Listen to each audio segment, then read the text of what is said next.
السلام علیکم ورحمۃ اللہ وبرکاتہ نحمده ونصلی علی رسولہ الکریم اما بعد۔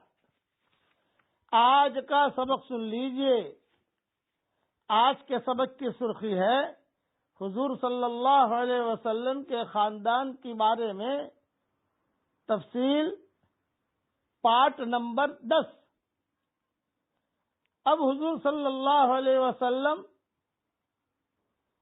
واقع فیل کے 50 یا 55 روز کے بعد پیدا ہوئے۔ صحیح روایتوں کے اعتبار سے جیسے 12 ربیع الاول، یہ بھی مشہور ہے۔ آپ کے انتقال کے بارے میں کئی روایتیں ہیں۔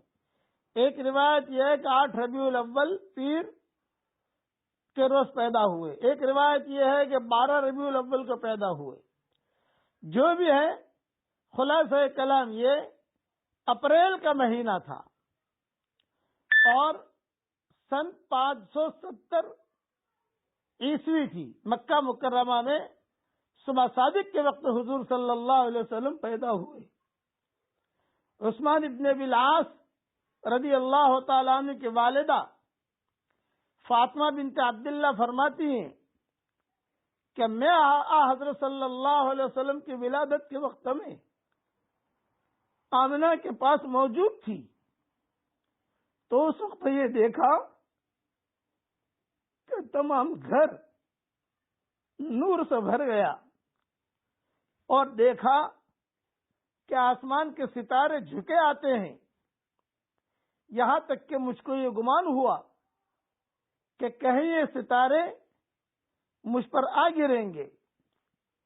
عثمان ابن ابی العاص ثقفی وفد ثقیف کے ساتھ خدمت نبی میں حاضر ہو کر مشرف اسلام ہوئے۔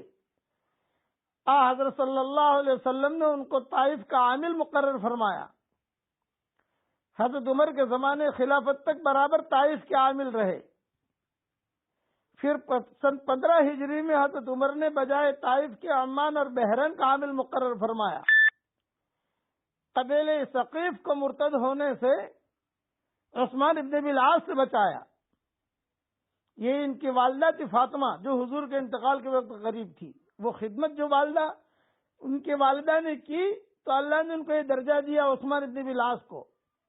وہ اپنی قبیلہ ثقیف کو مرتد ہونے سے عثمان ابن ابی العاص سے بچایا۔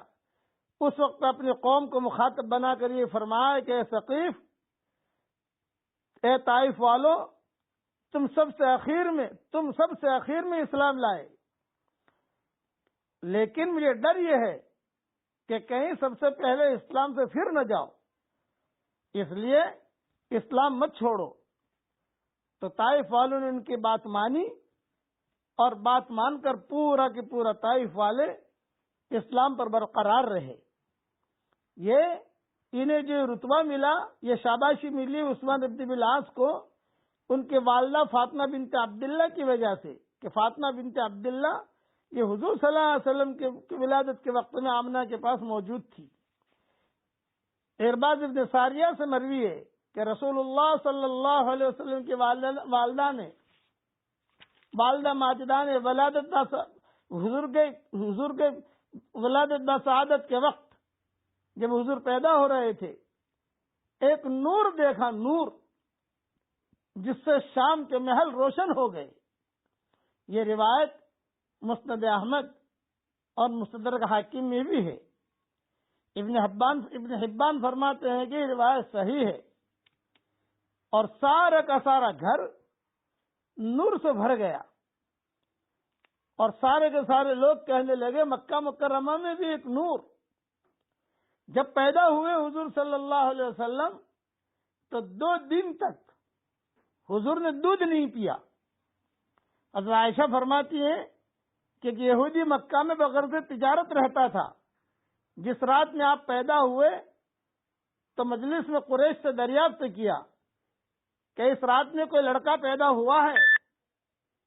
قریش نے کہا ہم کو معلوم نہیں۔ یہودی نے کہا ذرا تحقیق کر کے آؤ، آج کی رات میں اس امت کا نبی پیدا ہوا ہے، اس کے دونوں شانوں کے درمیان ایک علامت ہے، مہر نبوت، اور وہ 2 رات تک دودھ نہیں پیے گا، اس لیے کہ ایک جنی نے اس کے منہ پر انگلی رکھ دی ہے، یہ یہودی نے کہا، اور واقعی حضور نے دودھ نہیں پیا تھا۔ چنانچہ تحقیق کے بعد پتا چلا کہ عبداللہ ابن عبد المطلب کے یہاں لڑکا پیدا ہوا ہے۔ یہودی نے کہا مجھ کو بھی چل کے دکھاؤ۔ یہودی آیا اور اس نے دیکھا، جب دیکھتے ہی مہر نبوت دیکھی، بے ہوش ہو کر گر پڑا۔ جب ہوش آیا تو یہ کہا بس یہ نبوت بنی اسرائیل سے چلی گئی، یہ نبوت بنی اسرائیل سے چلی گئی۔ حضور صلی اللہ علیہ وسلم نے 2 دن تک دودھ نہیں پیا، 2 رات تک دودھ نہیں پیا۔ مکہ والے پریشان رہے، یہ بچہ دودھ نہیں پیتا، کیا کریں گے؟ بقیہ تفصیل کل پوری کریں گے انشاءاللہ۔